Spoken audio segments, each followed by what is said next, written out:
Now we've got a lady here who's relatively new. How are you, Kathleen? I'm doing really good, Bob. Thanks.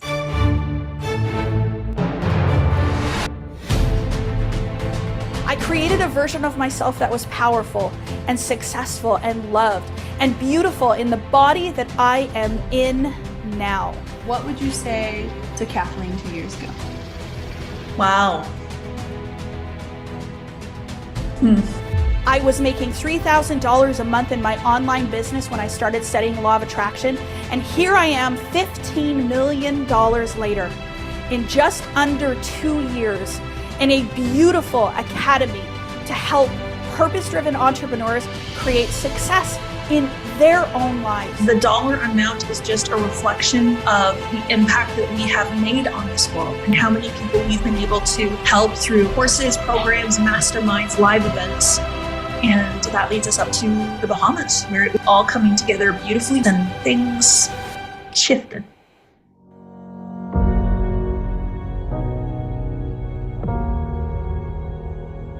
It was horrifying. I'm somebody who's always thinking about the future and the bright side and the fourth dimension, and there was none of that.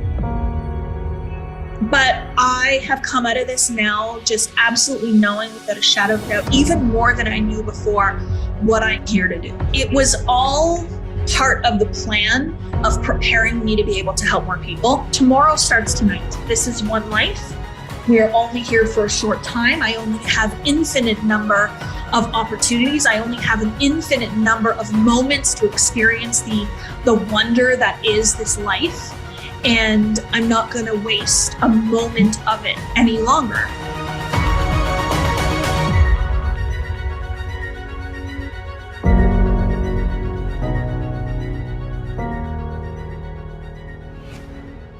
Good morning. How is everybody? I am trying not to watch that. Every single time I watch that video, I end up tearing up. They did a good job. They did a good job keeping you emotional during that video, which is so beautiful. So welcome everybody. I'm so grateful to be here to talk about love, money, success these next 3 days.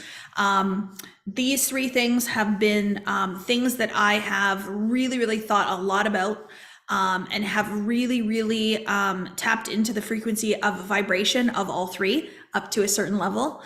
There's always more levels of all.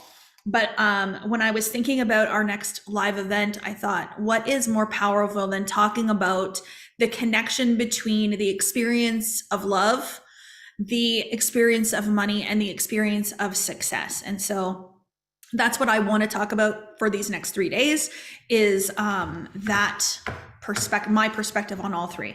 Now I'm just seeing myself and I don't want that. I want to see all of you. Okay, there we go. That's better. If you can take yourself, put your video on, I would absolutely love to see you. There is this thing about being in the spirit of whatever it is that we do. And so when we are in the spirit of a thing, we are fully engaged, we are present, we are here, we are really reaping the benefits of it. The more in spirit we can be.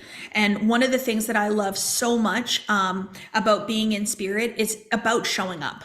It really is about showing up. And it's not showing up for me. I'm not asking you to put your camera on for me. Well, kind of. I do prefer with your cameras on. But I really mean it for you. The more you show up, the more you're going to get transformed over these next few days. And so by showing up and having your face showing, your camera on, being in spirit, being engaged, you're going to listen more, you're going to pay more attention, you are going to have an open mind, you are going to hear more, you are going to transform more. If you're sick in bed, no, I get it. We all have those moments, but if you can, please put your camera on and engage as much as you possibly can. So we have a jam-packed few days, and I know I always do this. I always have way more that I want to talk about than I ever really get to. But this is what I'm going to do for you guys over the next couple of days. So love, money, success is the name of this event. And they are all interconnected, and they are all so important for you to really, really understand how to operate on the frequency of them, to be able to bring them into your life. And so you might right now be experiencing a certain level of love in your life. You might right now be experiencing a certain amount of money in your life. You might right now be having a certain amount of success. But what I'm here to do is show you how you can elevate in all three areas. And when you elevate in love, you will elevate in money, and you will elevate in success. And so this is how love is really going to be the focus of this training over the next 3 days. But what is the love for? Like, why do you want to experience more love? Is it to just live a life of love? Okay, yes, that's wonderful. But I want you to live a life of love and fulfillment and joy, and have time and financial freedom. That's really, really important. So we don't want to say goodbye to more money, more success, more freedom, and just really love ourselves and love life. That would be great. But I think wholeness of the individual and wholeness of life, and to really, really benefit from the fullness of this human experience that us spiritual beings are having right now, is truly about tapping into the abundance of everything that is available. So abundance of love, yes. Abundance of money, yes. Abundance of success, yes. And so I want you to create that wholeness where you are in love with yourself and you are in love with life, and more goodness keeps coming for you to just fall more and more and more and more and more in love with. So today I'm going to talk about love and my perspective. I'm going to take you down a little bit of a journey about my journey of love this year. And then I'm going to talk about the connection between love and money tomorrow.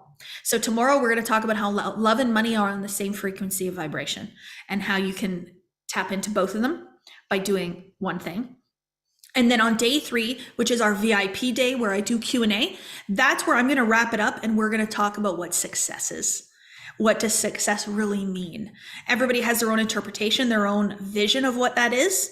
So you might look at me and say, "You're very successful, Kathleen."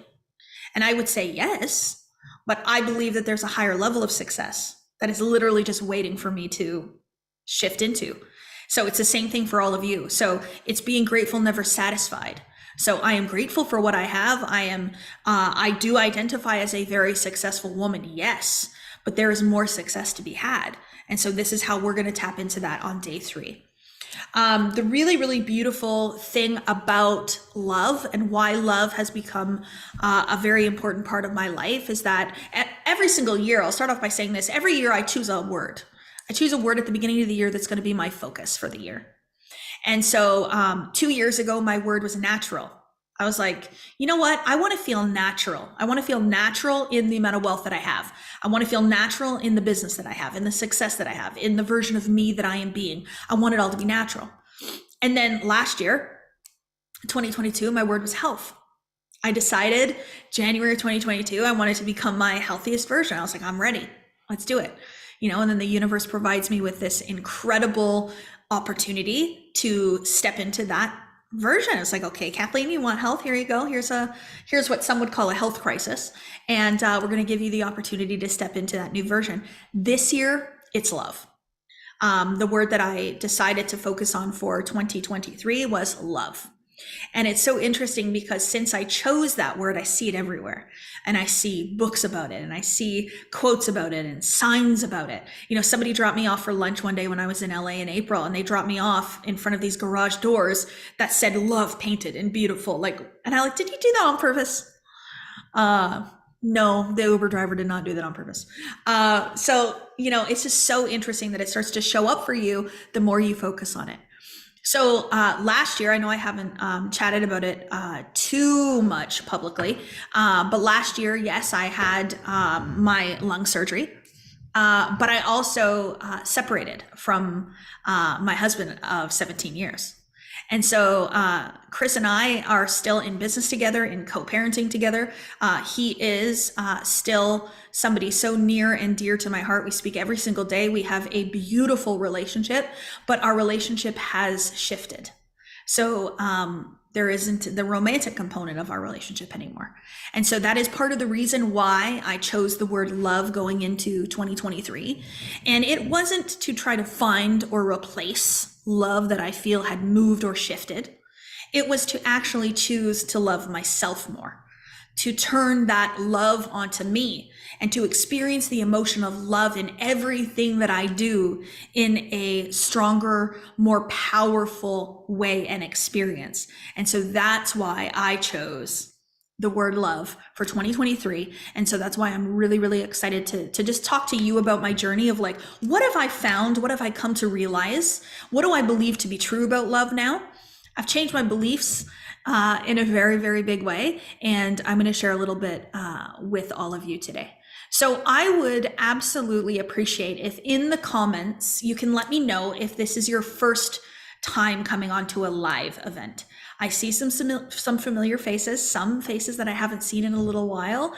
So I am so glad that you are back. If I can be a place that you know that you can always come to be inspired, to raise your vibration, to recalibrate whatever that is for you, I'll take it. I'm excited and I'm grateful, and I absolutely love that. So we will always be here, and we will always be that safe place for you. And I hope that you all know that. If this is your first time, you might want some tissues. I don't know. Sometimes they're needed. I call these live events like an experience, because what we want to do is we want to start you off with some beautiful music. And we want to get you into that energy. And my goal for these next 2 days is to help you feel what I'm teaching. So I don't want you to just take notes and understand something intellectually. I want you to feel it. I want you to feel it in your body, and to leave these trainings just feeling different.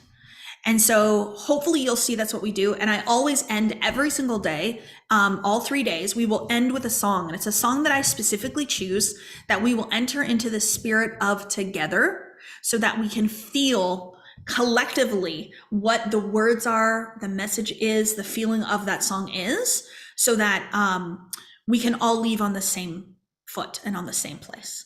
There is a very, very important part of what I do. And yes, I teach manifestation. So I teach spirituality meets personal growth and development. How to be spiritually aligned and connected, but how to also peak perform. How to be calm and relaxed and in the feminine while doing what you do every day to grow your business, to get that promotion, whatever it is for you. So that's my approach of how I do it. But I have this whole community that I am a part of. And when I say community, we say it come unity. And so what that means is we are here to unify together, to help each other to grow and to expand and to become the best of ourselves. One time I was in Vegas and we did a Diamond Academy. Diamond Academy is a coaching academy that I have created. And so Diamond Academy met in Las Vegas, and we all said what we were grateful for about Diamond Academy. And one of the things I said, and it's on a video somewhere, I said that I'm so grateful that we are willing to get uncomfortable for the sake of others. And I really mean that. And so when I say community, I mean my Diamond Academy team, yes. But what I'm actually referring to is my Diamond Academy family. So anybody that is a part of our family is anybody that is a part of our millionaire program, or modern mentor, or somebody who is in by law, or if you're currently taking wealth from within, anything like that. If you come on to the regular calls with us, or with me, or with my team, and you are actively engaging in a personal growth and development pursuit and process, you are part of the Diamond Academy family and part of our community. And so I hope you feel, as you enter into our energy, if this is your first time, I hope that you feel us kind of grab you, hug you, pull you in, and bring you here. We are here always to help you to raise and to grow. So while we grow, I'm over here growing every day, you guys. I am not just teaching this and like sitting back and going, okay, I'm done growing. No, I'm challenging myself. I'm challenging my paradigms. My spirit is telling my human where to go when she comes up. And so I'm really, really engaged in this process. Every member of my Diamond Academy team is engaged in this process, and we're here to help you to stay engaged in this process. I see a few people have been to some of our live events. So I've done a live event in Miami. I did a retreat in Bahamas, which I only showed up for part of it. Oh wait, that was Miami too. So if you guys are on, I love seeing it. Welcome, welcome. And I look forward to seeing you all in person again. And then I'm doing my next Rise retreat in Mexico. And I'm going in just over a week to do a site visit. So watch my stories to see. It's a brand new resort, never been opened before. It's just literally opened this week. So really, really exciting. Before we get going, I wanted to introduce you to my team real quick. So there are some people out there who will message you and tell you that they're part of my team, and they're really not. So don't listen to them. Just pay attention to my team has Diamond Academy emails, okay? They are a part of my world and my energy. And if they don't, then don't pay attention. So would my team just raise your hand, please, so everybody can see who you are? And as we have their hands raised here, I just want to say a big shout out and happy birthday to Shannon. So Shannon is a beautiful member of our team, and it is her birthday today. So how wonderful that. Do you want to say how old you are, girlfriend? How do you feel about it? Is she okay with it? Let's see. Yeah, I am. I'm 45 and I'm just beginning. 45. Yes, girl. She doesn't look a day over like 35. Turning 40 for me was such an empowering birthday. I don't know what it was, but I was like, you know what? I'm a woman now. Like, here we go. Like, you'd think I would have thought that when I had kids at 29 and 31, but no, it was 40 was like, here I am world. Like, it was this confidence, this strength, this stance, this grounding that came with turning 40. And, you let go of some of the small stuff. So happy 45th birthday, Shan. We love you so much. We love you. Okay, so this is my team. So you guys, they've sent you emails, they've sent you messages.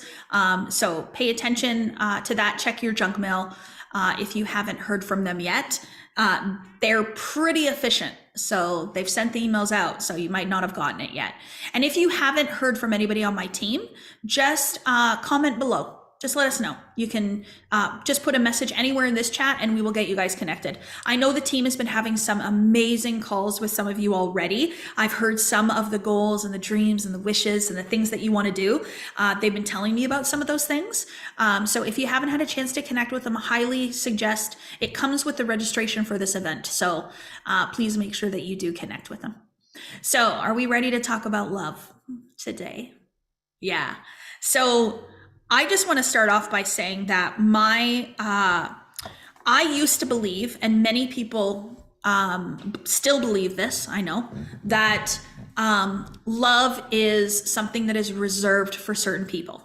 That love is something that we give to someone. Love is something that we express. We say, I love you. I'm in love with you. And love is something that we continue to try to find. When I was in high school, it was seeing all of my friends out, getting boyfriends and dating and all that kind of stuff. And it was like, I should want that too. I should strive for that. I should find somebody. And so when my best friends were all having boyfriends and I wasn't, it was like, well, what is wrong with me? Why doesn't anybody like me? And so that developed this whole idea throughout life that if you're not wanted by someone, if you are not loved, if you don't have that person, that there's something wrong with you, that you're less than you're inferior, or you're not as good. And if I hadn't known then what I know now, I would have just reminded myself and showed myself that love is all around me and all within me, and that there was no need to seek anything else. But as a teenager, and then you go to university, and what you're supposed to do, I know it's not like a written rule, but we all know that we're supposed to, graduate from high school, go to college or university, get a job, get married, have kids, and stay married to that one person for the rest of your life until the end of your life here, till death do you part. And I think that ideal, wherever that came from, I'm just going to say, I'm not sure that that's, I'm not sure that that's exactly what we're supposed to be doing. It's just, It is a belief system, a paradigm that was created that this is the path of your life, and this is the path that we should all take, and we should do, and we should strive, and it's ideal. And so many people do it. They go through the motions and they just do it. We don't ask the question why. So like, why do we believe that we should find one person to love, one person to give our life to for the rest of our lives? Why is it that we automatically give love to our family members, and we can say, I love you to our family members, our mom and our dad, our sisters, our brothers, our kids, and yet friendships, we don't. Friendships come and go. The love that we have for our friends come and go. We maybe don't express love to our friends in the same way that we would to our romantic partner or maybe to our parents. So this idea is a very, very complex idea, but what I want to say is that I'm not so sure that anything should be any way. I think I've come to the realization that there are multiple ways of living this life in a good way. And there's multiple ways of finding love in your life. There's multiple ways of connecting to love. And it doesn't always have to look the way that we traditionally believe that it should look. And so this day and age, we have so many different love scenarios showing up in our TikTok. TikTok seems to be the best place to find things that are different than what we would say is normal. So TikTok, there is a lot of a variety of ways of loving people. And I think it's really beautiful because once we move into a place of acceptance, we move out of judgment, we allow ourselves to be open to receive whatever it is that we desire in any way that we desire to receive it, to feel it, to experience it, to have it. I think about Kaylee, for example, is on here. Kaylee is a member of the Diamond Academy family, but she is also a very near and dear friend of mine. And so one day she sent me this beautiful reel about how love is not reserved for romantic love, that love can be available to be felt and experienced in friendships too, and in that moment, it was like, yes, because why can't we say that we experience the emotion of love to our friends, to our coworkers, to our fellow team members, to people in the grocery store? I've met people and they have said to me, like within 20 minutes of meeting me, they've said to me, oh man, I just love you, girl. And in the past, that would have been like how? Like, what do you mean? Like how? You can't really, really? But I truly do believe that if you feel that emotion, why stop it? Why make it smaller? Why diminish it? Why can't we just express? And so I'm going to tell you what I believe love to be now, which is different from what I used to believe that it was. Oh, you notice, can you see the necklace? So this is a necklace when I really wanted to start focusing on love. This came up in my news feed. It's a beautiful real gold necklace. It says love. And I thought I'm going to wear this on myself to remind myself of this experience. So love to me, in my opinion, is an emotion. So what that means is that it is an energy that is felt within your body. It is something that you experience. It is something that you feel, right? We seek to be loved. We seek to be loved. So what does that have to do then with me and feeling love? Right? So if love is an emotion and love is something that I feel within myself, then why do I need to feel loved by other people?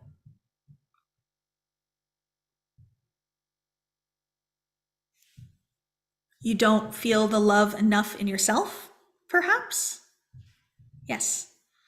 So when you feel an overwhelming emotion of love for you, for yourself, for those people around you, for the world in which we live in, for this human experience, What you're actually doing is you are allowing the emotion of love to become so full, to become so vibrant, to become so overflowing that you don't even think about whether other people love you or not. You don't even think about it. Imagine telling somebody, I love you, over and over and over again, and never hearing it back and not even noticing. What would it be like to just know that you are loved and you are loved and you never, ever need to hear it? To just know. It's painful because we believe we're missing something. It's painful because we believe that we are inferior or less than if we are not loved. What my point is that when you are loved, when you walk in the emotion of love all day, every single day, you no longer require the love and validation from others because you are giving it to yourself. It isn't outside love that we're actually looking for. It really isn't.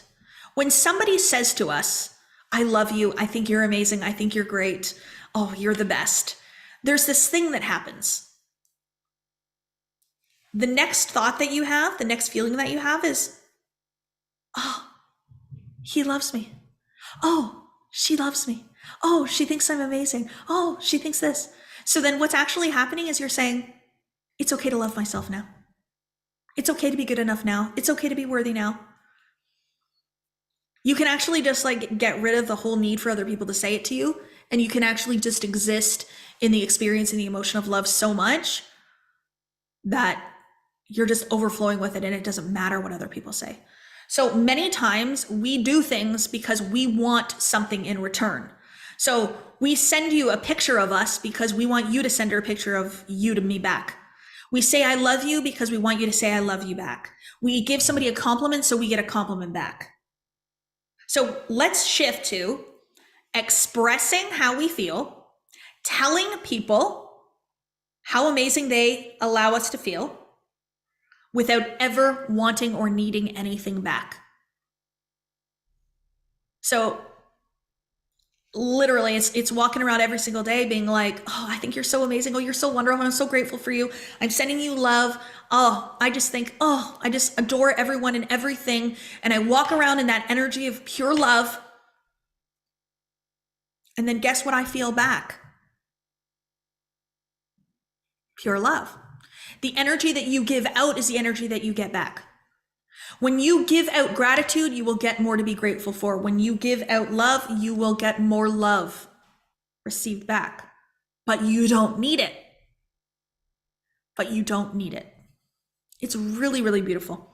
So it's an emotion and it's an energy and it's a feeling and it is something that is within us and that is experienced within us. So why do we tell people that we love them? I love you.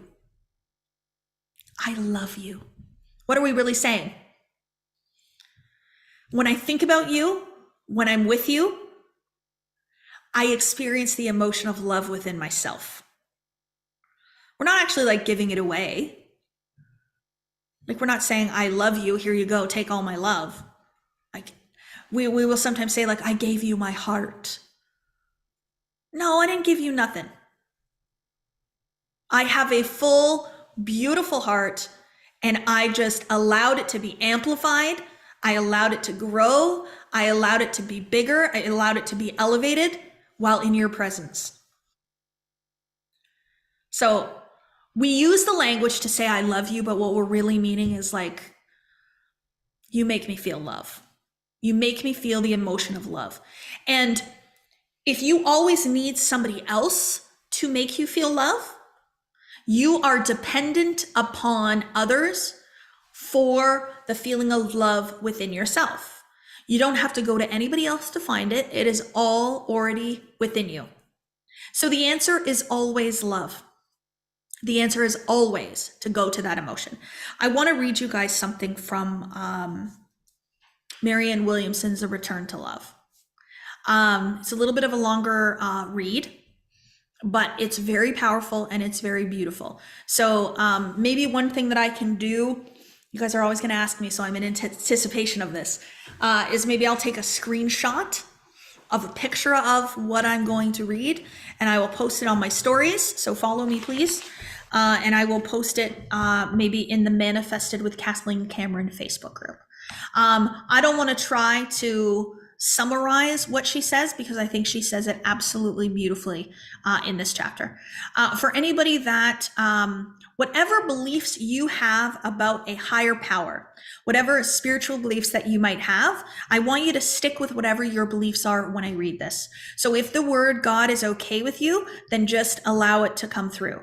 If you prefer to use the word source, creator, spirit, universe, just use that word instead as I read this. Allow your beliefs to, we're all talking about the same thing. We just use different language to describe it. So just allow it to come through you however it feels for you to come through for this. So this is page 22 of A Return to Love. And this is in my absolute favorite chapter, which is chapter 2, called God. This is the first time that I actually read a book. I read a chapter of a book that brought me to tears when I read it. So this chapter is very, very profound if you choose to allow yourself to believe this. Anyways, so in section 3, Marianne says, only love is real. God is not the author of fear, you are. So the problem with the world is that we have strayed from God or wandered away from love. According to A Course in Miracles, this separation from God first happened millions of years ago. But the important revelation, the crux of the Course, is that in reality, it never happened at all. So what this really means then is, number one, love is real. It's an eternal creation and nothing can destroy it. I would say that's true. I can accept that belief. Number two, anything that isn't love is an illusion. I can accept that belief. If love is the only thing that is real, then anything other than love is an illusion. And number three, remember this and you will be at peace. Now this next paragraph is very, very powerful. Okay, so stay with me on this. If you need me to read it again, I can, but just stay with me. A Course in Miracles says that only love is real. The opposite of love is fear, but what is all-encompassing can have no opposite. When we think with love, we are literally co-creating with God. And when we're not thinking with love, since only love is real, then we're actually not thinking at all. We're hallucinating. And that's what this world is, a mass hallucination where fear seems more real than love. Fear is an illusion. Our craziness, our paranoia, our anxiety, and our trauma are literally all imagined. That is not to say they don't exist for us as human beings. They do. But our fear is not our ultimate reality, and it does not replace the truth of who we really are. Our love, which is our real self, doesn't die, but merely goes underground. Isn't that beautiful? So beautiful. And the reason why this is so powerful is because it gives you a frame of reference to believe in something other than your fear. So if you are not in a state of love, then you are in a state of fear. I said on my post the other day, I talk about my spirit and my human. So my spirit is the divine version of me. My spirit is God working through me. It is my oneness. So when I am in a state of spirit and I am in a state of love, I am in a state of flow. So what that means is that I am connected with the abundance that is available to me. I am connected to love and joy and peace. I am in creative energy. I am choosing love over anything else. And guess what? It feels good. Have you been in this place? When you are in your spirit and you're in a state of love, It feels so wonderful. It's like you have no worries. It's like time stops. It's like everything is working out for you. It's like magic happens. That is a place that you can choose to exist in. And my goal is to choose to exist in that place as much as I can. The more, the better. But there's this other place, and I call her my human. So this is where I react out of fear. Okay? I react out of fear. And so this might mean that I'm afraid of something, I'm worried about something, I might be angry at something, I might be sad about something, I might have my feelings hurt about something, I might be taking something personal. I might be feeling like I failed in some way. I might feel that I'm less than or that I'm not good enough. I might feel that I'm inferior. Where have I gone to? Fear. I've moved out of love and I've moved into fear. Just like that. And so what I do every day when I talk about being disciplined, people will say to me, like, so where does discipline come in? Yeah, there's discipline in daily activity in your business, whatever. But I'm talking about discipline in terms of the version of myself that I'm existing in this moment, and disciplining whether or not I am in a state of love or I am in a state of fear. We do these things all the time that are fear-based, that we don't even notice and we don't even pay attention to, but they are our upper limits. So everything is going amazing in this relationship that you're in. You're loving one another. You're having fun. You're going out on adventures. Everything is working out. And then you start a fight. Why? Why do you start a fight? Because your fear came out that this is too good to be true, that this is working out too much, this is too easy, that there must be a negative outcome. I'm going to get hurt. I'm going to get hurt. This person's going to leave. Any of you been abandoned in your life and you continue to fear that you're going to be abandoned by other people going forward? You're not in love. You're in fear. When somebody is criticizing you in your life, they criticize you, they come at you and they tell you you're doing something wrong. When you're in a state of love, you're thankful. Thank you for bringing that to my awareness and to my attention. I appreciate you for caring. But when you're fear-based, how dare you? How dare you talk to me like that? It's a difference. I think about getting sick. So dis-ease in the body is disease in the mind. So everything starts in our mind. And so if there's something going on in your body, what is going on in your mind? So we're about to go and we're about to do that presentation that we've always wanted to do. We're about to go speak on that stage. We're about to go to that live event. You're about to go to the Bahamas and run your first retreat, and you get sick. I moved out of love and into fear. It's a limit. It was a limit within my consciousness. So the answer is always to move into love. Forgiveness. What is forgiveness?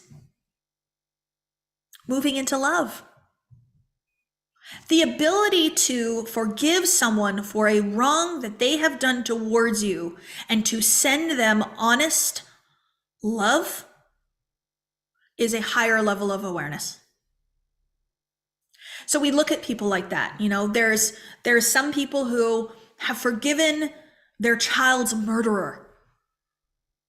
And the rest of us look at that and go, how could we ever do that? How could you ever do that? They took your child from you. How could you possibly forgive them? They freed themselves. You've already lost somebody dear to you. And now you're holding on to this resentment, this anger. And it's keeping you from the full experience of love. So they don't forgive that person for forgiving the person because the person wants forgiveness. They do it to free themselves from the shackles, from the negativity. I truly believe that every single one of us has the same spirit flowing to and through us. We are all created from the same divine energy. And so what that means is we all have the capacity for greatness within us. We all have the capacity for integrity, for love, for peace, for joy. And what keeps us from that is when we move out of love and into fear. And so how do we help the world to become a happier, more loving place? By being happier and loving more ourselves. And so to me, I believe that it is a higher level of awareness to say, just because you did things that I wouldn't do doesn't make you wrong. It makes you different. And it means that there is an opportunity for you to move more into love. And if I react to you and I get mad at you and I scold you and I tell you you're wrong and I discipline you, then I'm moving into fear as well. And I'm perpetuating. So the only thing that is going to really help you is for me to move into love. So those people that appear to be in fear the most are the ones that could use our love the most. There's another little one I wanted to read you to. Hold on, let me find it. We're going to do some interviews today. We're going to talk to a couple of people who have moved into love more today too. So this page 65 is called Forgiveness. Before the glorious radiance of the kingdom, guilt melts away and transformed into kindness will never more be what it is. So miracles occur naturally as expressions of love. They reflect a shift in how we think, releasing the power of the mind to the processes of healing and of correction. This healing takes many forms. Sometimes a miracle is a change in material conditions, such as physical healing. At other times, it's a psychological or emotional change.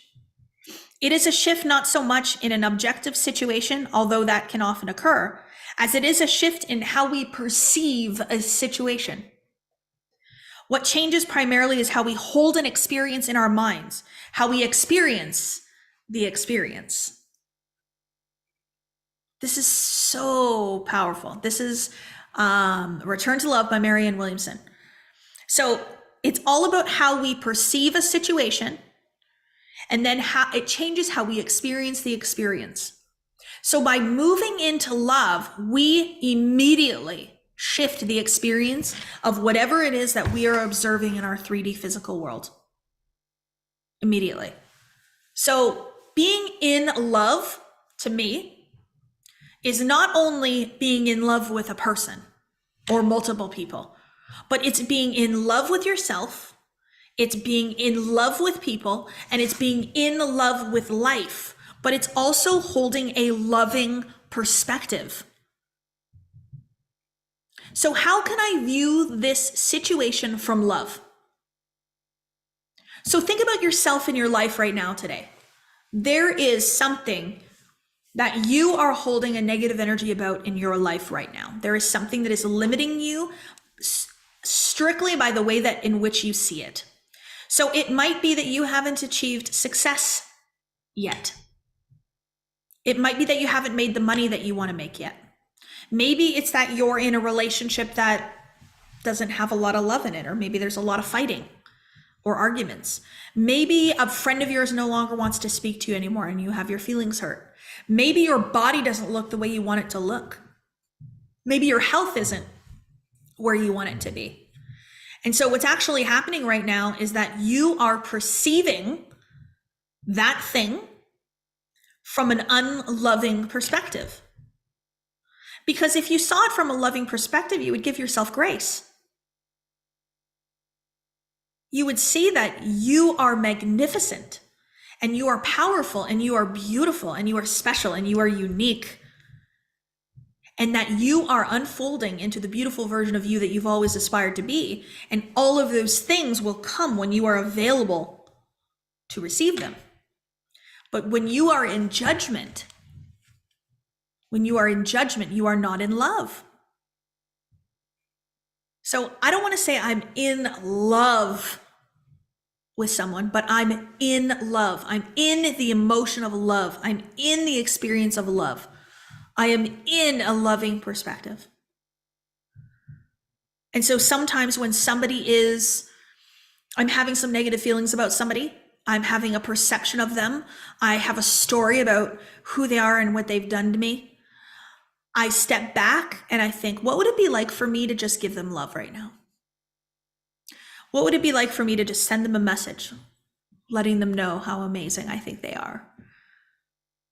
Even a message of sending you love right now, it means I have so much love, I'm going to give you some of mine. So I had a cup of tea earlier. Oh, this is so funny. Okay, this is my second cup of tea, and I didn't look at what it said. The quote says, if you truly love nature, you will find beauty everywhere. If you truly love nature, you will find beauty everywhere. Vincent van Gogh. But my one from earlier today was, the difference between a flower and a weed is judgment. Let that sink in. So if we're in a loving perspective of nature and we see everything as being absolutely beautiful, then we see the weeds for the amazingness that they are. We don't judge them, treat them poorly. We just realize that they're all necessary and required and important. Now we can take the weeds and we can take them out of our garden, or we can just leave them. What does it matter? Oh, this is really beautiful. If you truly love nature, you will find beauty everywhere. If you truly loved yourself, you would find your beauty everywhere. If you truly loved your business, you would find the beauty of your business everywhere. If you truly loved life, you would see the beauty of life everywhere. So, I mean, it's a beautiful, beautiful quote. And it resonates so much. How am I doing for time right now? Oh, a couple more minutes. We're going to do a little exercise after I do interviews where I'm going to help you to tap into the feeling of love and help you to tap into the experience of it as being something that is within you, not something that we are trying to find or have or get, but something that we truly, truly already have and can tap into in an instant like this. So I'm going to help you do that after the interviews. One other thing that I do want to say too is about love. The most important love that you will ever experience and the most profound love that you will ever experience is when you give yourself love. Okay, so we are in a world that really does believe that love is something that we seek outside of us, or it's something that we give away. But when you can turn the emotion of love onto yourself, it is a really, really beautiful experience. Who here has experienced their own self-love? Has experienced the emotion of loving yourself? I never experienced this before probably 37 years old. 37 was when I met Bob Proctor and I started studying with him in September of 2019. And I had never, before that, never allowed myself to love myself and unconditionally love myself. Okay? Do we know the difference? So unconditional love towards myself means that no matter what happens, no matter what I do or do not do or accomplish, no matter who likes me, who doesn't like me, no matter how many likes I have on a post, no matter nothing, I love myself. That is unconditional. So I used to have this experience of confidence, certainly. So I was yo-yo dieting for much of my life. And whenever I would get down to a low weight, I would drop 80 pounds, 100 pounds. I would have confidence. And I'd be like, ooh, look at me. I'm doing well. Lost the weight. Yeah. Still didn't love myself. I had confidence that was built up by those around me. So other people were like, you look so good. You look so amazing. And so what was happening is I was like, finally I'm meeting that beauty standard. finally I fit in. Finally I'm liked. It came from outside of me. It still wasn't self-love. It was still outside love that I was feeling that made me more confident. Yes, it raised my confidence, but it was not self-love.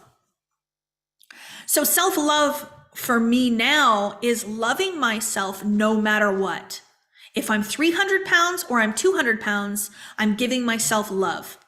If I have $1 million in the bank or I have $10 in the bank, I'm giving myself love. Whether I'm married or single, I give myself love. Whether my business is thriving or nothing is happening, I love myself. This is the difference between turning that love that you have within you, that powerful energy that exists right now, and turning it to you. On the YouTube channel, there is an I am affirmation YouTube video. I think it's called I Am. And it was something that I had created with Tommy. And what that I am affirmation is literally statements that you say to yourself in front of the mirror to give yourself love. So anytime you look in the mirror and you like what you see and you comment about it, you're giving yourself self-love. Whenever you decide to fulfill a need of your own, a want of your own, to fulfill something for you, that's self-love. So if I say to myself, you know what, walking makes me feel good, so I'm going to go for a walk today, self-love. I could really use a massage. Go get that massage, self-love. If it's, I've been invited to this party on Saturday night and I really don't want to go, and I'm not going to go, self-love. What's the opposite? If I don't go, people are going to be mad at me. If I don't go, people are going to be disappointed. Well, I already committed, so I really have to go.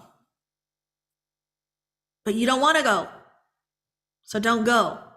That's self-love. So self-love is doing what you want to do in the moment that you want to do it and being happy with the decision to do that. Yeah. And so what acts do you do every single day that are acts of self-love? So many times we do things for others. I want to help you. I want to do this for you. I want you to be happy. So how this plays out often is, where do you want to go for dinner tonight? Wherever you want to go, you decide. I want to make you happy, you decide. What do you want to do this weekend? Oh, you decide. Whatever you want to do, I'm good. An act of self-love would be to say, I feel like sushi. Let's do sushi. I love sushi. It's my favorite. I have no problem. I'll be like, yeah, I want to do that. Let's go do it. And so it's one thing to care about other people and to want to make other people happy, but it's another thing to let go of your own desires, your own needs to please other people. And honestly, people pleasing, Mary, act of self-love is for me to stop being a people pleaser. Mary, if you loved yourself more, you wouldn't care about pleasing people. Listen, people pleasing, in my opinion, is not about actually wanting to make people happy. Like, it's not that you have this overarching desire to make people happy. You have this overarching desire to make people happy so that they like you, so that they love you, so that they stick around. It's actually, people pleasing is one of the number one things that I see, which is resonant of a lack of self-love. Whenever you're needing validation from outside of you, it just means you don't have enough love towards yourself inside of you. That's it.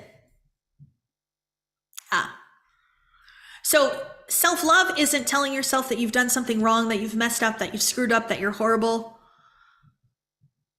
Like, so many times we say, oh, I'm such a silly woman. Oh, I shouldn't have done that. Oh, that was a mistake. Is that love? I don't think so. I think that's fear. So after we do these 2 interviews, we're going to go to interviews now. After we do these 2 interviews, I'm going to do a little exercise with us. So we're going to tap into the emotion of love and feel what that really means. And then we have homework that I'm going to have you guys do today.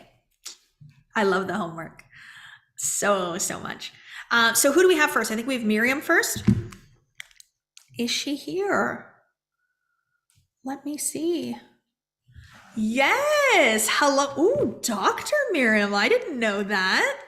Fantastic. How are you? I'm doing great. How are you? Oh, I'm doing amazing. Where in the world are you?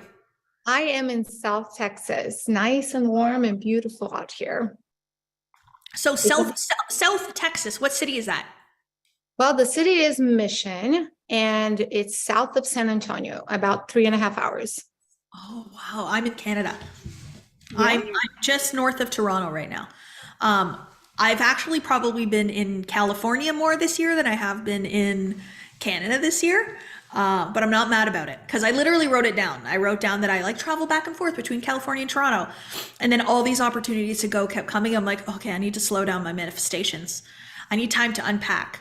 So Miriam, tell me a little bit about you and how you came to find me in Diamond Academy.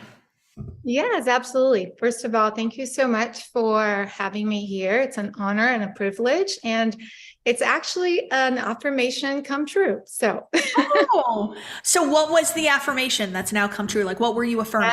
that I will be speaking with Kathleen on stage. Well, look at that. I love it. This is a common thing, you guys. So if you're somebody that's on here for the first time and you want to one day do this, like write it down now because it's been like happening like crazy for everybody. This is so fun. Okay. Yeah. And so how long have you been in the community for? So this is my second month in the community. I am actually from Brazil originally, and I went to medical school in Mexico. And in doing my residency, I was just wanted to give you a little bit background to where I got to you. But I was doing my rotations, and my best friend got a patient that was a 4-year-old patient that had drank poison, and she was demanded that she transported that patient. We had been on call for about 72 hours, and I told her, you know what, I'll just go with you. It was about 4 hours away, and it happened to be the city that she was from. So I said, it's our weekend off. I'll go with you. You stay there and I'll come back. And so we went. Everything was fine with the patient. On the way back, the paramedic fell asleep, hit an 18-wheeler and hit on her side, and she died immediately. We spun and he hit another 18-wheeler on my side, and I was on the, just left on the side of the road, just completely. The paramedic flee the scene, and I was left as dead. They found me, they took me to the hospital. I had a lung, I had 11 fractures. I had a lot of things that happened, but ultimately I had kind of like the similar thing that you did, where my lungs collapsed and it was filled with blood and everything. And one of the biggest things that I love doing was singing, and I was told that I might not sing. Well, this was 19 years ago next month, and here I am. So that was a huge, huge blessing that came from that. But one thing that I wanted to say was that I've been in this self-development war for a long, long time. And the night before of the accident, when we were demanded to go and take this patient, I told my friend that I have 2 kids that needs me and that I'm going to live for them. So this is, when you speak, it happens. So, just like I'm speaking with you today. Yeah. Forward, I was actually, after the accident, able to even sing opera. So. Oh my gosh, that's so beautiful. When are we going to hear you? Oh God, those were other years. But I love to sing, and it's just, something near and dear to my heart. Was in, many, many worlds of self-development, Tony Robbins and, Dean Graziosi and Brenda Bouchard. I mean, you name it, right? Yep. And my middle sister, Joy, and I also been in this, journey of wanting something more. And we're really, really blessed, coming from Brazil, we've accomplished a lot, but there's still more that we wanted accomplished. And she reached out to me and she said, I saw this woman and she's amazing. And she aligns with everything that we've been asking and looking for. I'm like, okay, send me her link. So it was the program, The Riches, and we watched it. And, I told her, okay, I'm learning everything, and I'm, just embracing with everything. So we both jumped in, both feet. Oh my gosh, I love that so much. I love that you're doing it together. That's so powerful. So what do you think, you've been in personal growth and development for a long time. What do you think is different about the way in which I teach it, the way in which we embody it here at Diamond Academy? What do you think that is? The easiest question that I could ever answer. You have a way of connecting in a deeper level that really digs in and goes deep and pulls out, the desire and, and the really necessity to make it happen, to go for it. And in the embodiment, really pretty much is everything. Taking this a total whole step farther than everybody else. I mean, Bob Proctor is somebody that, I've been following also for a long, long time, and I love him. And your teachings are very much like him, being your mentor, but you absolutely took one step farther. For me, anyways, it's just been a complete and total transformation of loving myself more, of learning about myself more, and connecting, to the spirit. To I'm a very religious person, but I grew up in church, and I love God, but it is totally different. It is very, very different.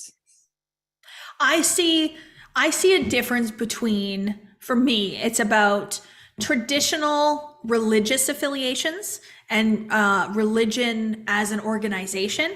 It's a human construct, and it's a set of ideas that we have been taught. And it's not to say any of it is wrong, because I don't believe anything is wrong. It's just somebody's version, perception, experience. But I think that there is something very, very profound for those of us that are part of religious organizations or not, to spiritually connect with our own understanding of God. And when we develop our own understanding that we can connect to and resonate with, this is where we have way more faith.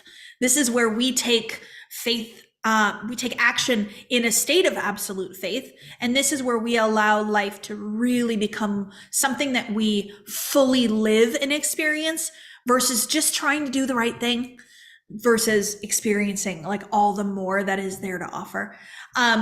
Miriam, I just wanted to explain to everybody that doesn't know about our embodiment and what I mean by that. So just give me 1 minute. But when I was interviewing Bob for a docuseries, I manifested that he would be in the episode with me. The episode was about me and my life, and they came to my house and filmed me. And, we said, what would make this segment even better? And I said, well, it would be even better to go and have an interview with Bob, have a conversation with Bob in his studio. So I manifested that happening in June of 2020. It's 11/11. June of 2020, I went to Bob's studio, and we had this beautiful conversation that they filmed that hasn't yet aired, but it will. I know it's coming soon. And in that interview, I asked him the question that was lingering for so long for me, was why me? Why was I able to quantum leap my life? Why was I able to collapse time? I think at that point I'd probably made 10, 12 million in my business. And I'd had these profound transformative shifts in my consciousness.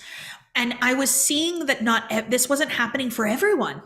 So it was like, why me? I really wanted to understand, because I want to teach this. Like, I want to teach all of you to experience what I've experienced. I don't want to just experience this for the sake of me. Like, I want all of you to be like, shit, Kathleen, like, look, it's real, it's true. It happens. And to come to me one day and tell me about how your life's completely different. That's what I want to do. That's my impact. And he said, Kathleen, you internalized this information. And when he said it, you internalized it.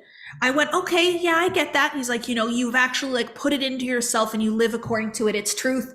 And you experience it in that way. And when I was in the car with my driver back up to my house here in Phelpston, the word, I said, okay, I put it into my body, and the word embodiment came. And I was like, that's it. It's the embodiment. It's not to know a thing intellectually, but it's to know it spiritually. It's to actually have it moving to and through your body every single day and to embody it. And so now part of our model, part of our coaching and our teaching model is embodiment sessions. And so my team will run sessions both in Millionaire and Modern Mentor, where the focus is upon embodying whatever it is that I teach. And we have a full curriculum and all that kind of stuff. So I love that you're mentioning our embodiment sessions, because it is a way for me that we have been able to elevate the experience. So you don't just know it, you feel it, you really feel it. So you've been feeling it, Muriel. I have been feeling it all the way. One of my biggest enlightenment was, I thought I was in my feminine energy, but I found out I was so masculine.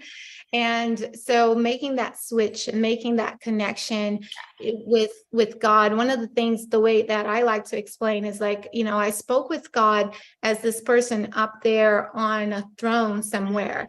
And even though I loved him and I had this connection with him, it was a disconnect of him being up there and me being down here. And so that's what you teach, this connection, this co-creation, that is just so beautiful to be able to not, and a lot of us has taboos of, being religious, and that, oh, okay, so you think you're God.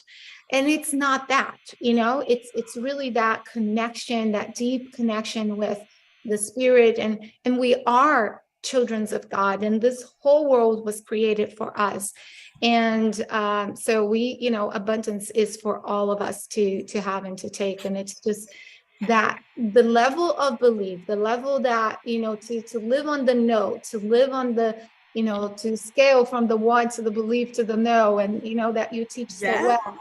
It's been it's been so enlightening and it's beautiful. I remember you talking about how, people ask you all the time, why are you so happy? And just speaking to that and being that and embodying that. And so all of those teachings and it's not just teachings, it's not just words.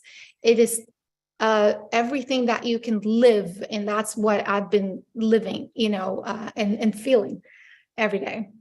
Oh, I love that you're feeling the vision of what I wanted to do here and the way in which I wanted to do it. I think it's really, really powerful and really fulfilling for me to hear you say that. So thank you.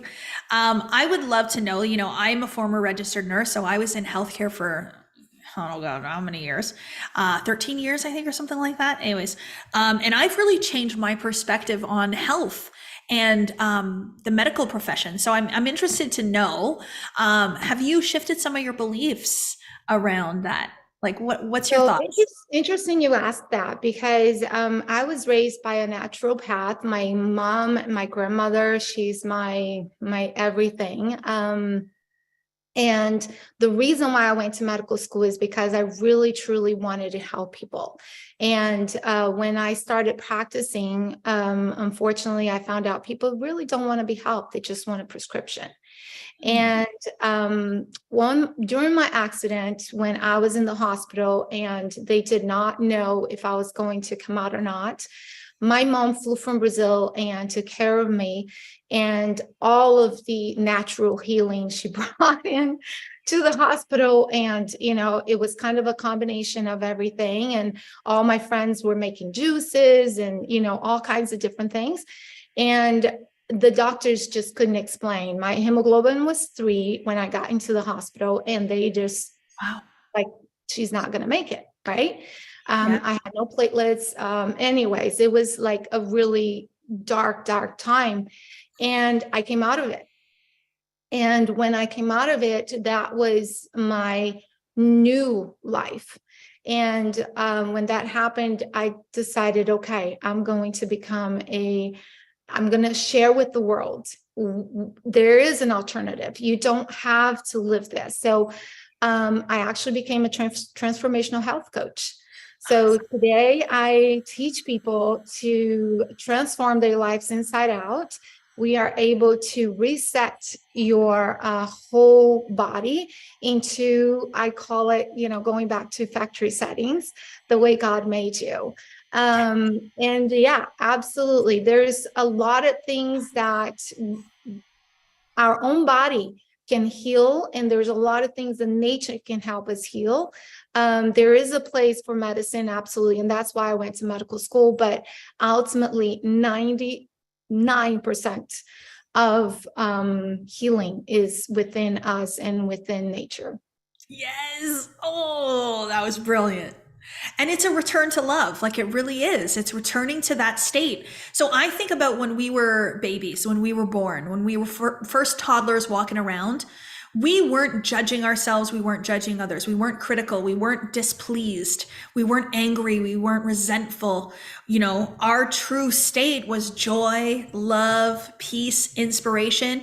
And we would just try whatever we wanted to do in this fearless way. So I often say, like we're actually just returning to versions of ourselves that have always already been there. And it's really beautiful. And I think you and I are both evidence that your thinking and your belief systems can literally save you from what would have otherwise have been your last days in this human experience. And so I think it's beautiful, Miriam. So thank you so much for sharing that. What's next for Miriam? That's a great question. So the dreams are really big and really abundant, but mostly is to help people find ways to continue transforming their lives inside out and outside in as well, as the environment that we live in and the things that we are bombarded with, chemicals and things like that. So I teach people both ways. And so what's next for me is just, continue doing this thing that I have so much passion for, and just reaching as many people as I possibly can. Oh, that's so beautiful. I love that. Thank you so much for coming on and sharing your beautiful spirit with us. I can feel the love within you, and the excitement and the joy, and you have a beautiful, beautiful spirit. So thank you so much, Miriam. Well, thank you, and continue being this amazing woman that is touching the life. Oh, thank you so much. I will, of course. I wanted to say too, when I just went to LA last week, I was asked to be like a guest expert on a show that's going to be on Tubi. So it's going to be on a streaming platform called Tubi, which I've never used, but people know it. And it's a show called Biohacker MD, and it's all doctors. The host is a doctor, and they're interviewing all of these guest experts, and a lot of them are physicians in some way. And the episode that I was on is called Beauty. It's a beauty episode. And they were focusing upon the health industry and the beauty industry and how weight loss is such a big part of healthcare, and how, people want to lose weight. And what I thought was really special and really powerful, and I think is a shift in the right direction, was to have me come on, and I actually end the episode in talking about the importance of changing the way in which you see yourself, your self-concept, and your identity, whether or not you want to lose weight or not. Loving yourself is the key, because if you don't love yourself and you go lose a bunch of weight, you're still missing something. You're still lacking. You go and you have any sort of procedure done. You want to get a nose job done or a boob job done or whatever, and you haven't fixed the feelings of inferiority that you already have within you, you're still forever going to be seeking something outside of you. So I was so honored to be able to talk about that and to be able to share my perspective. I actually had the sound guy. So there was like 10 people in my place filming me, all kinds of cameras and audio and all those things. And one of the sound guys came up to me, and it was a gentleman. And he waited until everybody else was gone, and he came up and he said, "Kathleen, I just want to tell you how much you touched me emotionally during that interview." And I was like, "Really?" And he said, yeah, to actually talk about appreciating yourself and accepting yourself for who you are and loving yourself the way you are today, right now. He's like, I never considered it. I never considered it. And then he started to cry. Actually had like tears coming down his face, and he asked me if he could have a hug. And in that moment, I realized that this just isn't about just helping a few people. This is about really, really helping the entire world to move into a place of loving themselves and loving others and loving this amazing, incredible world that we live in. And through this loving perspective and perception, we will change the experience that our children have here.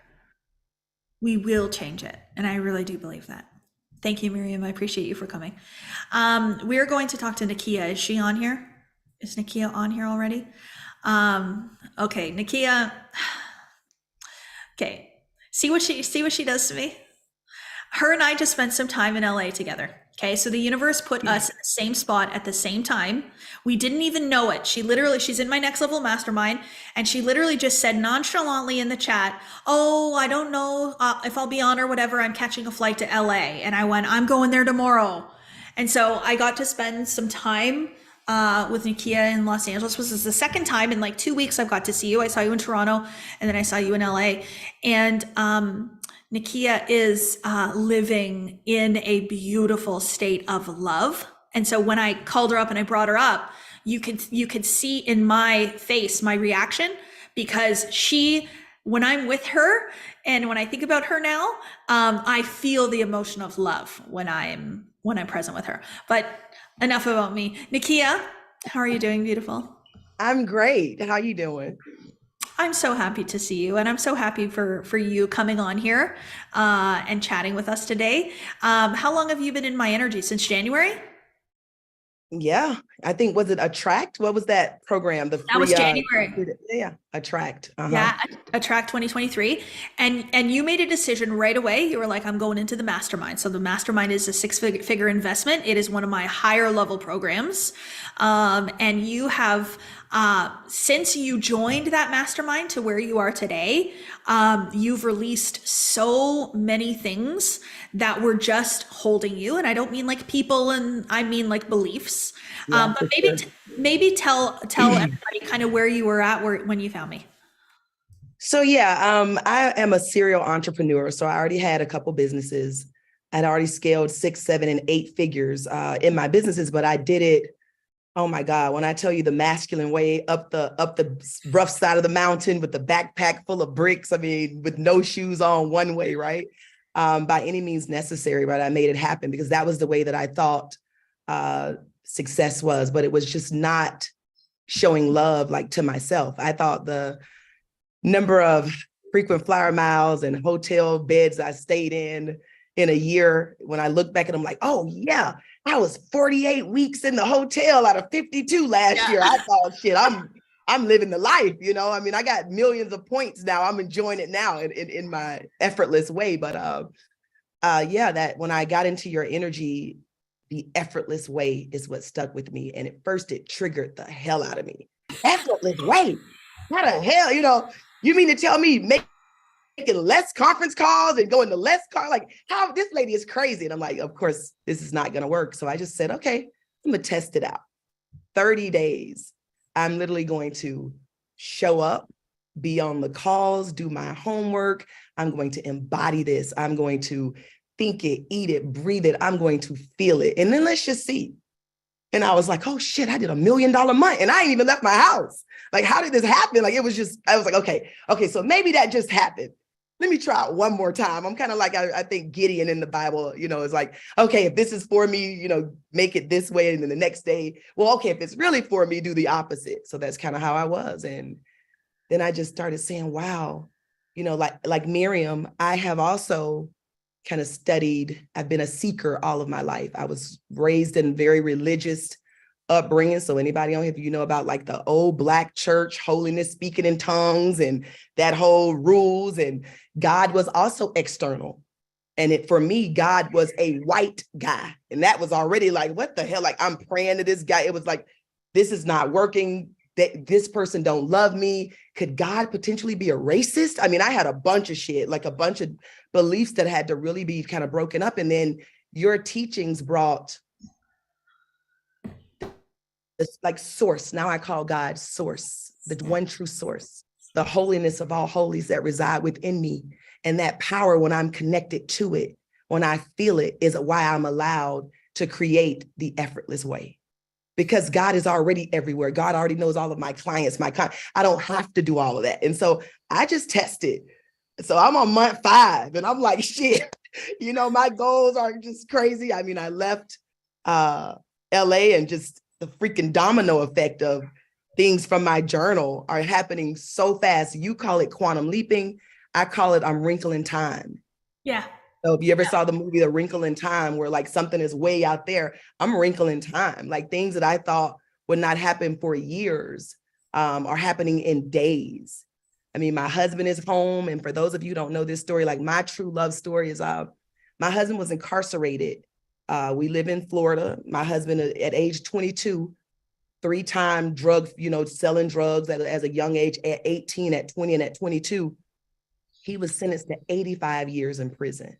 So I know people like, what the frick? I mean, how many, was he a serial killer? Like, no, 3 drug charges. Florida is a no-fault felony state, more or less. They say you come on vacation, you leave on probation. So for any of y'all who know Florida, we were high school sweethearts. We broke up.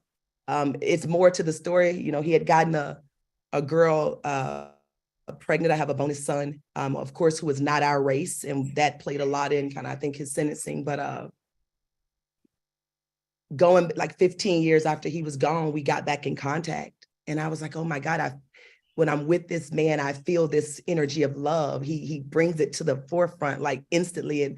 But Lord, this man got how much time left? I have no children. I'm 30 years old at the time. Like, look, but I know what I felt. And together we locked down. And I'm telling you, I changed rules, I changed systems, and my husband is home. He was supposed to come home probably in a coffin, 85 years. He was 22. So he would have been well over 100. And now he is home and thriving and with our children. And that was the greatest manifestation of all, because I did not care what it looked like. I didn't care what people said. I didn't lean into the fear. I know what they said. I know how crazy I must have looked to my family and my friends, and people left me along the way because I chose something that I knew was going to be where I was supposed to be. And I just said, you know what? If I feel this strongly about it, God is already in it. It is the right thing to do. And I just kept on like keeping on and kept on, could be a 3-time lawyer with a PhD at this point, as much as I've spent, in courtrooms and just kind of getting these laws looked at and just tweaked and changed. And my husband has been home, and now having to return to love to help him become acclimated to being in society, a society that he felt shunned him, threw him away at 22 years old, thought that he was worthless. And doing this work, even with him, like dripping it on him, he has a lot of beliefs that are no longer my beliefs, but I know that the love that we have been able to create brought him home. And now our story is going to be a movie. So, yeah, quite literally. Yeah. She's not joking. What I love so much about this, Nakia, is the example of you choosing to love a man that at that time, like you guys got married while he was in there, you had kids while he was in there. So you chose a man that physically you couldn't see the possibility of him walking around free outside with you. And you chose to go to love, not to fear, to stay in love, and to hold the image of the end result that you so desire. And here you are now with the experience physical in the 3D world. It is a manifestation through the power of love, essentially. I mean, and it was some dark times. It was some limiting beliefs that literally lived in my house, in my head, in my heart. And I just one day said, okay, my husband was it's all good. And I'm like, why aren't you mad? Why aren't you wanting to kill somebody? He's like, how does that help me, babe? And so that was crazy. And I started, let me just mimic what he is doing. If this man can be incarcerated in Florida, and if any of you who are from Florida know anything about Florida prisons, they're not air conditioned. So he is like, except for the animals, like the dogs, the canines have air, but the humans live in whatever the conditions are, right? And my husband did 25 years, 7 months, 3 weeks, and 4 days, 9,256 days. And he didn't hate nobody. And I was like, how is this possible?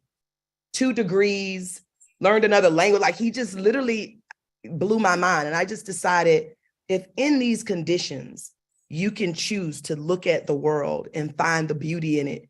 And I'm out here in the world making 7, 8 figures and still, like, at that time, had a bad, just mad at the world because of what's happening to him, pretty much almost hated any and everything. I called it a sporadic manifester. I was kind of functioning. One foot would be in fear, other foot would be in love. And some days I would get both in the right box and things would be good. And then, I just decided, you know what? I'm going to just stay focused on what I desire, because living in the possibility of what may not happen, God, it's hard. It's like, why would I choose to be over there when I can just go in my mind and say, it is all going to work out? And people thought I was crazy. Sometimes I thought I was crazy. Shit, they had convinced me, like, do I live in like an imaginary world? Like, people used to say, girl, you better come out of that dream world you live in. Girl, you better get out of the clouds. You better come down to reality. But reality was not where all the things that I wanted was at. So my dream and imagination world, where I would wake up and say, baby, what kind of coffee you want this morning? And I'm the only person in the apartment. That would seem really crazy to somebody on the outside looking at, but I know now I was really embodying the feeling of what it was going to be like. And now every morning I'm like, baby, what kind of coffee you want this morning? He's like, hazelnut, like he is actually answering. I've heard that answer for years. We did a decade of the time that he was in there, I was in there with him. Well, 13 years total. So he did 25, and after his first 11, I was there for the last 13. And so, yeah, so the age that most women would say, I was in my womanhood. So from 30 to 45, 40 to 43, 44. And then I had a daughter at age 42, which was also what people said after, you're over 40, had a daughter, had a son at 38. So my entire life is one big contradiction that has been manifested based on worldly views.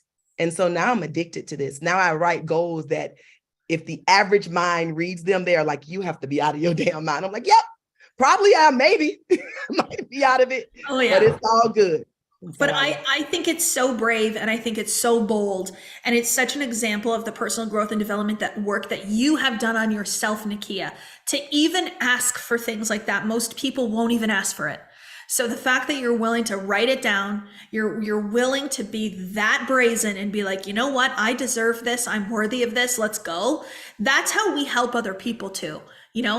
For me, I don't want all of these things just for me to experience all of these things. I want to do this so I can show you all how to do it. 100 million Kathleen is here today, right now, in this moment, because once that shows up for me in the physical 3D world, all of you are going to be like, look at me, and look what I've done, and look at what I've able to accomplish, and look at this life that I live.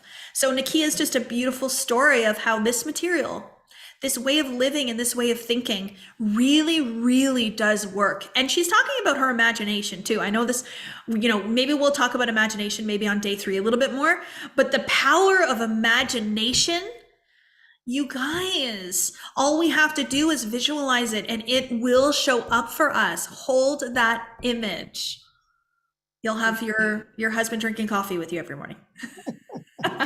Oh, it's good. So Nakia, what would you say for anybody that's kind of like skeptical that you can achieve more by doing less? What would you tell them?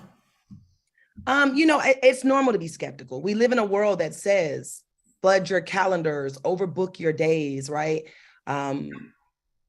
FaceTime your kids every night to put them to bed. Like that's normal. And women who are considered badass and rocking it, that's normally how their lives, are. But I would say what I am choosing to do in my life right now is I am challenging everything that has been deemed normal. So if the world is doing it, if everybody thinks it's normal, you best believe I'm on a separate path. Mm-hmm. So try it. Do exactly what I did. Give yourself 30 days.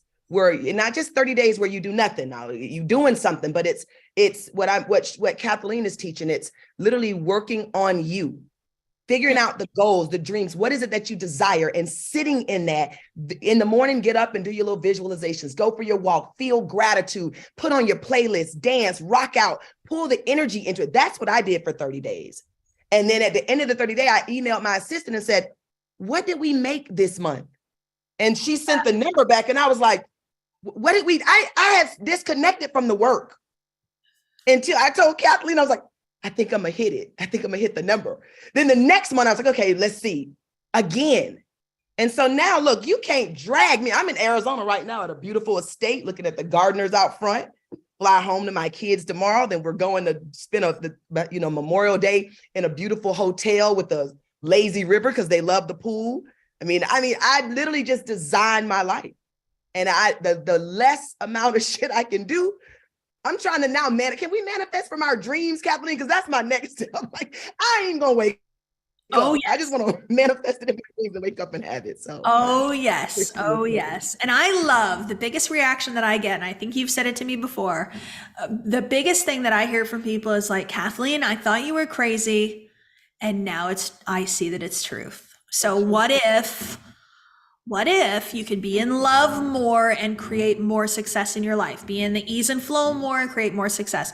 Be in the feminine energy. I don't mean men and women and female. I mean, be in the feminine energy of visualization and journaling and calmness and spirituality. And what would it be like to dream something and then for it to show up for you without having to hustle and make it, work hard for it?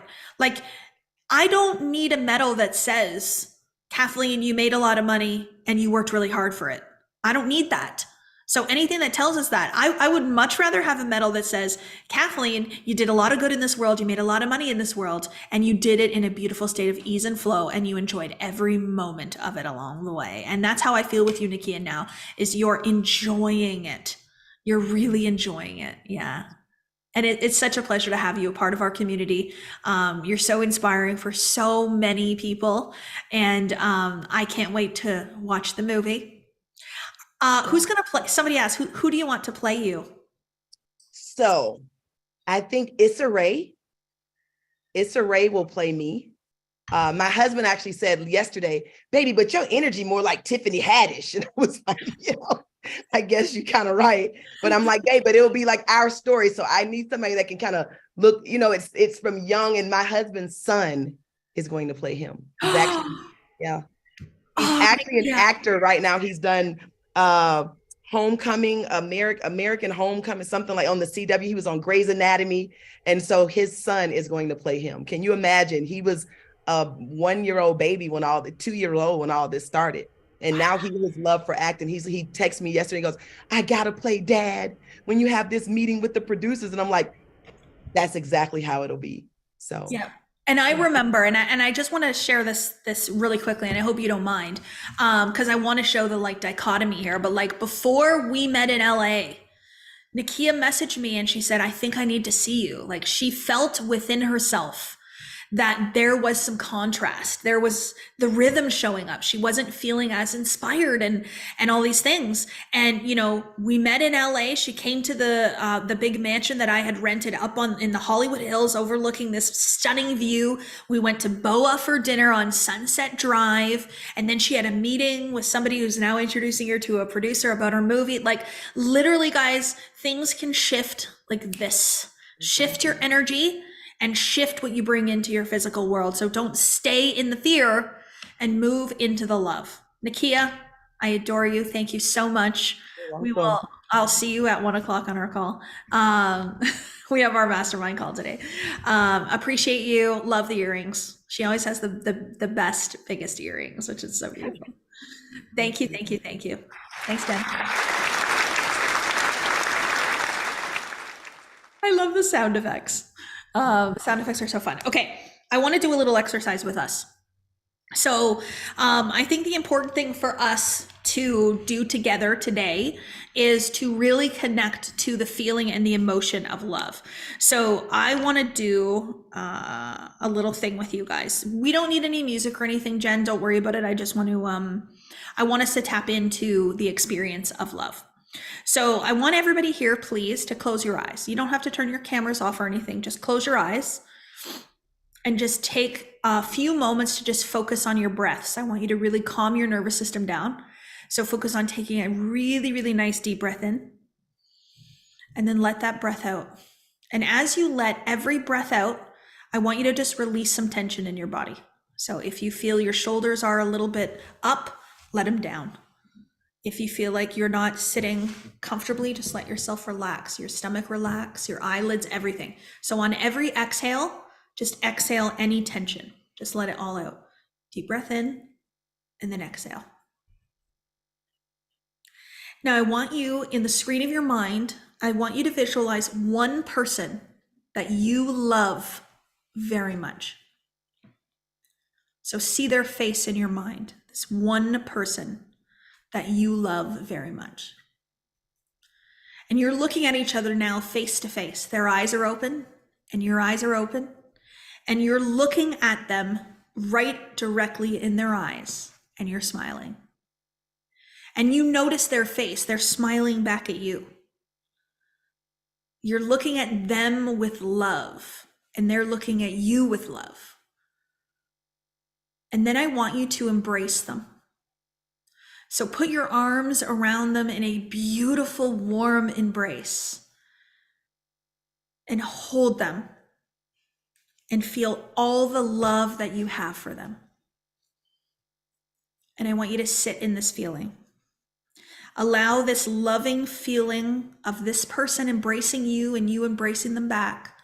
Allow this feeling of love to just flow. You can even think to yourself, I love you so much.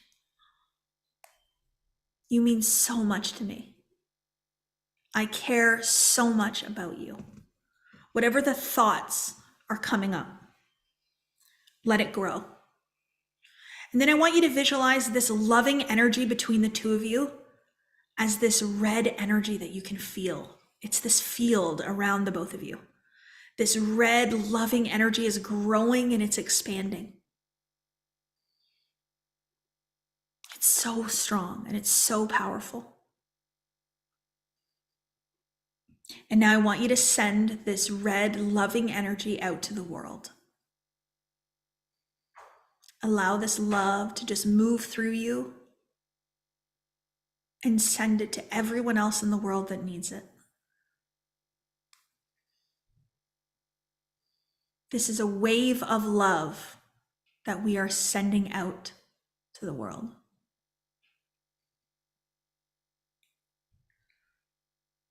Now, open your eyes. So hopefully you experienced a deep feeling of love in that moment. And that feeling of love, did they give it to you? Did that person that you were looking in their eyes and embracing, were they the source of that love? No. That feeling of love was within you. All we did was tap into it intentionally, just like that, by putting somebody in front of us and visualizing ourselves hugging them. They were not really there. So we used our imagination to tap into a feeling of love that has always already been there.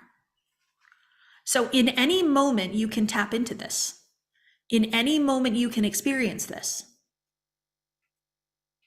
Now, when we did that, do you think that the person that you thought about, that you hugged, felt it? Yeah, I bet you they did. Because our thoughts are energy. When we talk about vibration, we're talking about the emotion that we are in. When you say, I feel this, we're describing our vibration. And so our thoughts are energy that literally penetrate. And so the more you think positive thoughts about somebody else, the more they will feel positive energy within themselves. So yes, it's important for us to love ourselves, but it's also important for us to send out loving, powerful, beautiful thoughts to people, especially people who could really, really use it. So the key from this, though, that's so important is that this person does not give you love. You've experienced the emotion of love within yourself by thinking of this person. That's it, through your imagination. So it's understanding then that you are pure divine love, and it's already there. So it's not something we have to go find outside of us. It's already there. So what that means is that this is an opportunity for us to unlock more of this divine pure love within ourselves and move into the experience of this kind of love more often. What is a negative or a downside to being in a state of pure love 24/7? I dare you to tell me a bad thing. What could go wrong?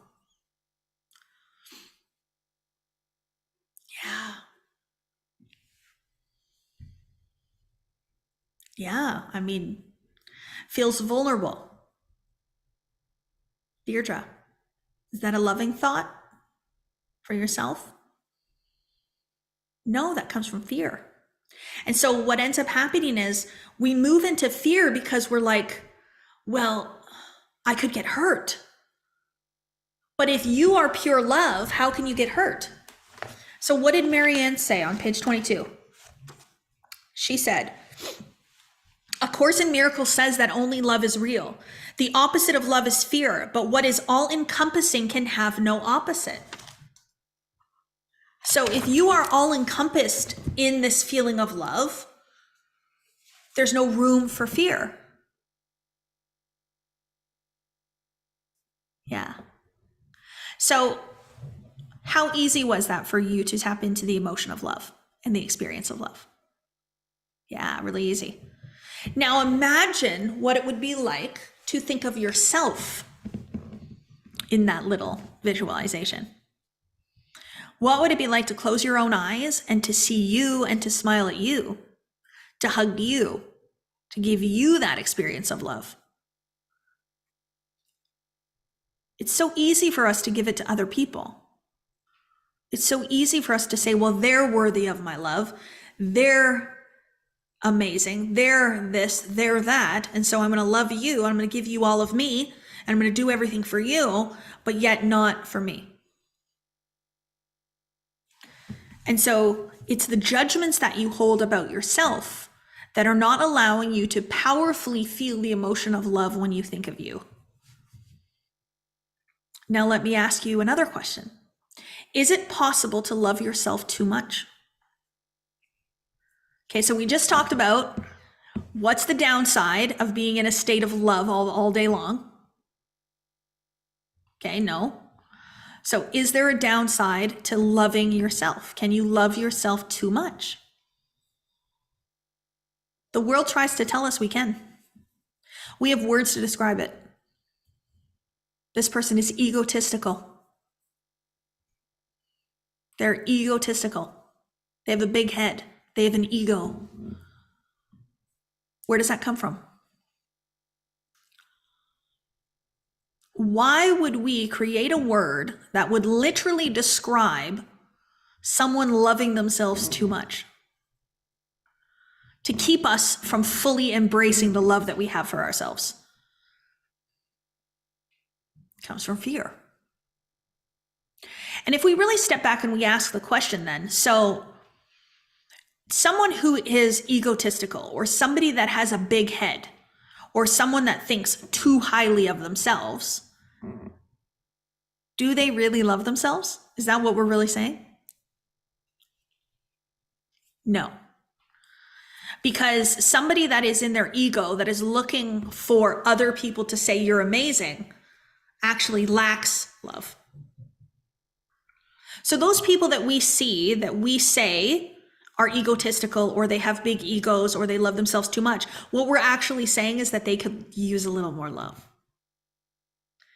So let's not turn our back on them. Let's be there for them. Let's help them see that all they need to do is return to love. Right? want to just say, I just want to comment on what you just said. So when I love, I get hurt. Everyone I've loved, I've lost. Okay. That is a belief. That is a belief that sits within your subconscious mind, your subconscious programming. And that belief was programmed into you through past experience. But past experience does not determine the future, only if you decide that that's the case. So when you decide that, yes, my experience is that every time I love, I get hurt and I lose them, you're going to act on that assumption. So you are going to act in fear. So you're either not going to love, or you're going to love and then you're going to pull away. You're going to love or you're going to behave in fear. You're literally going to sabotage the experience of love within yourself because you assume that that's what's going to happen.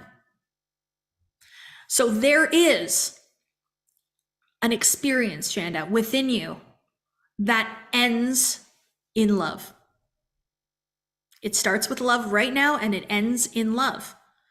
And that experience is within yourself first. And then once you change that belief, you realize that you never lose anyone at all. People that I have lost in my life, I haven't lost anything. People will come in and out of your life based on the flows of your life, what you ask for, what you want, what you desire, who you've attracted. And so the universe removed those people from your life for a reason, to make room for who is meant to stay in your life. And are people supposed to stay in our lives forever? According to who? That's an ideal. That is something that somebody told you, that you're successful if people stick around forever. You're worthy if everybody loves you till the end of time. Let me tell you something. Not everybody's going to love you. Not everybody's going to think you're amazing. Not everybody's going to be around forever. Because we have this part of us that's the human part. The human part judges. So what if you just release people from your life because they're no longer a match? They're no longer in alignment. So let's move over to love. So Shanda, what would you love? What would you love to see going forward? I would love to experience love on a regular daily basis. I would love to give that love to myself on a daily basis. I would love to no longer need somebody to love me. You know the whole energy of like, I want you, but I don't need you? That's what we're talking about here. We are truly talking about that. I want you in my life because the experience of having you in it makes me feel better. I tap into my highest potential, my greatest self. You help me to be my best because you're a reflection. But the moment that I am no longer my best, the moment that I have entered into fear, the moment that the experience of having you in my life is no longer something that's adding to it, we're out of alignment. And so relationships change, and that is okay. But it doesn't mean that we are wrong, that we've screwed up, that we've messed up, that we've hurt people in our lives.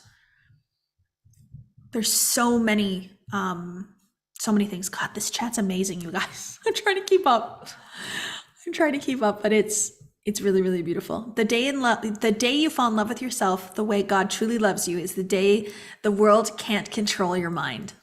Yes. Yes. Fantastic. So remember that God is love. Okay, that's what Marianne Williams said in that passage that I read to you at the very, very beginning. God is love. So when you are in the experience and the emotion of love, you are connected to your oneness. We are not separate from, we are one with. And so when you tap into the emotion of love, this is why everything feels so good when you are in love, in a state of love. That's why things feel easy and things feel light and things are flowing and you're happy and you could cry. So many of you, as soon as you looked that person in the eyes, that person that you love, I could see your faces. You started to smile and you started to tear up. Because the experience of love, the emotion of love is a powerful one. And it is what connects you to God. spirit, universe, source, creator. And your connection to the divine is what creates the life for you. When you are in fear, you've disconnected. I can't do that because of this. I don't think I'm worthy because of this. I'm afraid of this. I think this might go wrong. This could happen. You're in fear. Move into love. What would you love? Right away, I move you over. What would you love? What would be the experience that you would love to have? The past does not define your future. Your imagination does. You should quote me on that. That was really good. I don't know where that came from. From God, not from me. No. Anyway, seriously though, like I hope you guys are feeling the emotion of love. So I want to give you some homework.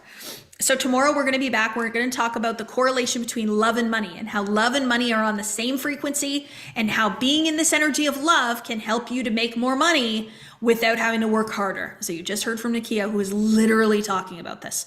So we're going to talk about that tomorrow. Saturday is our VIP day. So Saturday will be more casual. We're going to listen to a song together that I have found that's really, really beautiful. I want us to sit with it together. We're going to do a guided visualization on Saturday as well. So make sure that you're on for that as well. I always get a lot of questions about the programs and the courses that we have to offer here at Diamond Academy. I'm not going to talk about that these next 2 days. I'll talk about it on Saturday. So if you have a question about any of our courses or how to go deeper, how to create a transformation, go on that personal journey, we'll talk about that on Saturday. Okay, so I won't talk about it these next 2 days. And if there's a question that you had today or tomorrow that you didn't get answered, please go to on Saturday, ask the question. You can also send your question into my team. So you all have a success advisor here at Diamond Academy that's here to support you and help you. So if you need clarity on the homework, on the calls, if you have a question that you want me to answer, please give it to them. So find their email. It might be in your junk, or send them a message on Facebook or on Instagram. So the homework, I really wanted us to do something today after we leave this event. So I don't want you to be in a state of love here only. I don't want you to only feel that emotion for a minute. I want for the rest of the day today for you guys to feel the emotion of love throughout the day. I would like you to do one loving thing for yourself today and to post about it. So that's the homework. One loving thing for yourself today. So that loving thing might be creating a boundary that you haven't created before. That loving thing might be making a decision for yourself that you haven't quite yet made. That thing might be going for a massage, buying yourself flowers, taking yourself out to dinner. Maybe it's writing yourself a love letter. Whatever it is, I want you to take that love and I want you to put it onto yourself. Now, as a bonus, so that's the actual homework. So just hashtag love success, no, love money success. Hashtag love money success. Please tag me. I want to see you guys all go doing the act of love for yourselves today. So tag me on Instagram or Facebook or in the Manifested with Kathleen Cameron Facebook group, and I'll reshare you onto my story. And what we're going to do is we're going to show people that we are loving ourselves and that we're doing things for us. So we are literally being an example for everybody else. People are going to see that and they're going to be like, wow, I'm going to go do something for myself today. This is how we're going to create a ripple. So please tag me so I can see it and I can reshare. I would also love, that's the homework, do the one thing. But what I would also love is for all of you today to be in love intentionally for the rest of the day today. So think about things that make you think of love. Send messages of love. Take a loving perspective as much as you can. Send that person that you visualized today, send them a message. Tell them what you think of them, how you feel about them. Express that love. So it's not just you. They felt it energetically, but now I want you to go and actually say it. So be in the experience of love for the rest of the day today and really, really just express to everybody around you, just show them how much love you have within you. Every time I finish one of these events, I always sit and reflect about how it felt, what the impact was, did I fulfill what I wanted to fulfill, and all of those beautiful things. But today what I'm going to do is I'm just going to reflect on how much I love doing this, how much I love every single one of you that came on here, that gave yourself, that became vulnerable, that was brave, that was courageous, how much I love every member of my team, how much I love every member of the Diamond Academy family, and how much I love this life, including the contrasting moments of this life. And so I'm going to do this homework myself today and move with love as much as I can today. So we're going to listen to a final song today. The song that I chose today is to honor a